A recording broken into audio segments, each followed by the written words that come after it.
I'm here with not a Republican, but a Democrat, the governor of the state of California, where we are. Thank you so much for coming here. It's great to be here. You're here in the belly of the beast. What are you suggesting? A Democrat at the Reagan Library during a Republican debate is the belly of the beast? I mean maybe. Objectively. Yeah. But it's fun. I enjoyed it.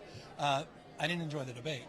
I thought it was a nothing burger. Honestly, I'd be hard-pressed in 72 hours to think you guys will be talking much about any aspect of this debate. I didn't think any punches particularly landed. A lot of people talking over each other. I think DeSantis has a lot to answer to. I know we were just talking about that because he flat out lied about his executive order. He lied about hydraulic fracking, which he did in executive order. I'm governor. I know what an executive order is and what it isn't. He did an executive order opposing offshore oil as he's attacking the Biden administration for not doing more drilling. So hypocrisy and a lie, and caught red-handed by Haley. One of the things that Ron DeSantis also talked about was crime. Yep. And specifically talked about crime here in your state of California. Let's listen to that. Yeah.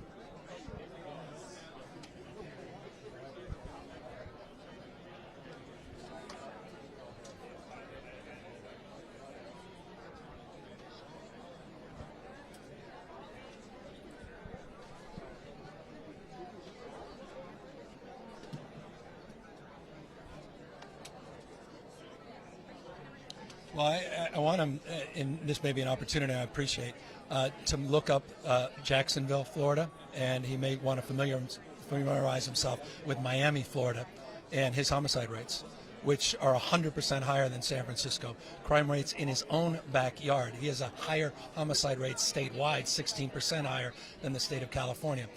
For whatever reason, he didn't bring up Tennessee, Arkansas, South Carolina. He didn't bring up Texas, all with higher crime rates than the state of California.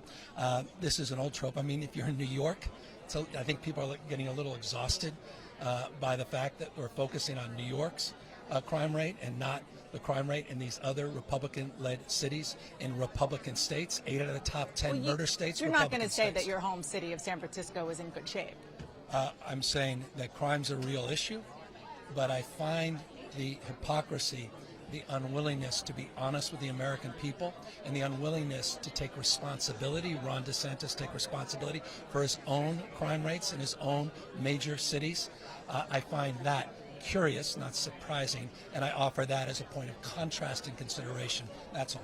One of the big points of discussions was immigration. Yep. Vivek Ramaswamy talked about wanting to militarize the border and no birthright citizenship. Nikki Haley talking about defunding sanctuary cities and states like yours. Yeah. And it went on and on. Let's just first take those point by point. I'm just curious about the birthright citizenship.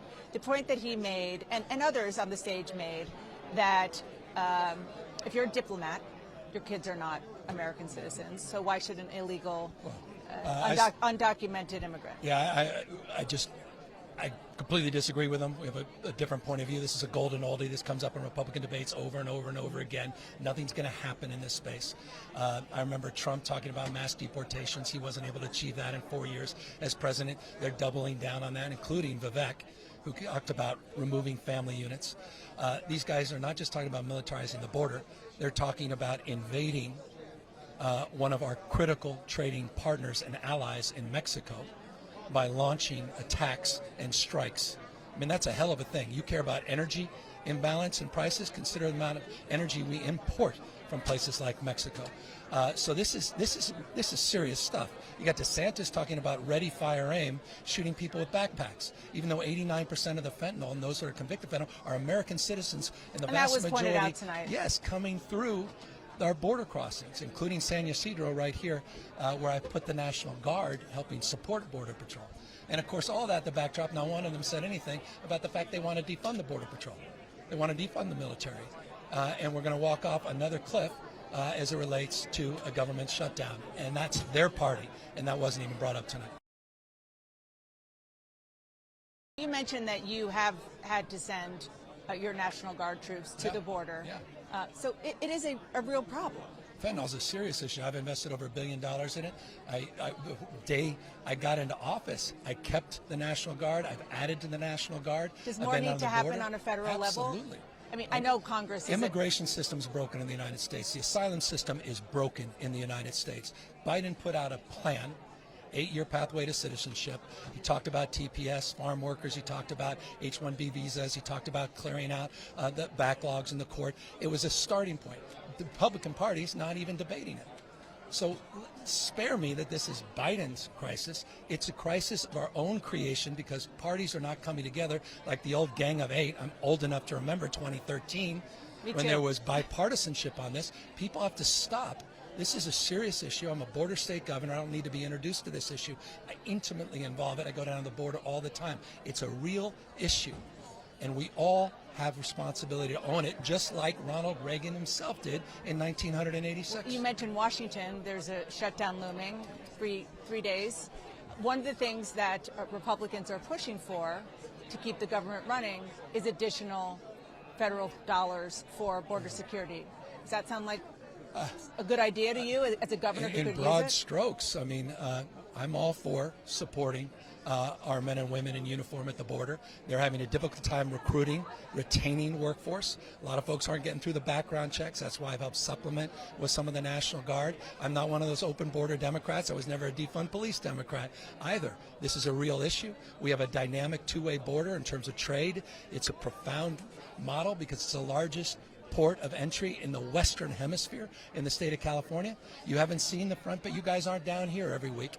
It's not to suggest we don't have problems. We do, but we have managed our borders effectively, more effectively than most. But it is a real issue, and Democrats, it's a point of contrast perhaps, I think we have a responsibility not to deny the reality at the border. We have a responsibility to be constructive and work to get Republicans to move. Admitting what you just said, the problem at the border? Not only admitting, the Biden administration put out a plan. Republicans have put out nothing except rhetoric, and they demagogue this issue for political gain. This is obviously a political debate, so let me just ask you about the raw politics. First of all, of you being here, you said a couple of times in your answers, by point of contrast. How important is it for the Democrats to step up and make that contrast, particularly when you look at poll after poll? I know you're going to say about polls, but let me know that there's an overall feeling of concern in this country. How important is it for people like you to continue to do what you're doing, where you're doing it? Let me give you just a proof point tonight. Yeah. These guys continue to say Pence needs to look this up. 5.94 quads. I've lost everybody, but it's worth Googling. And PolitiFact, we're more energy independent than we've ever been in our history under the Biden administration, currently, by a margin of 5.94 quads. It's the highest margin in history. We're the lowest unemployment rate in my lifetime. We're the lowest unemployment rate for women and for blacks and Hispanics. We have the lowest poverty rate for African Americans in our history. We have the lowest insurance. Meaning Why lowest aren't people out rate there of feeling uninsured the in our statistics nation's that you're citing? Because we don't talk about it, we don't communicate it. We tend to play in this frame. We're talking about DEI, CRT, anything with 3 letters, DOJ, FBI. I mean, we're just prone to distraction when we got a record of accomplishment. Who's we? Democrats? All of us are distracted, and we need to be more forceful. 13.5 million jobs, almost 7 times more than the last 3 Republican presidents combined. Joe Biden administration, 47 million jobs created since Ronald Reagan left office in 1989.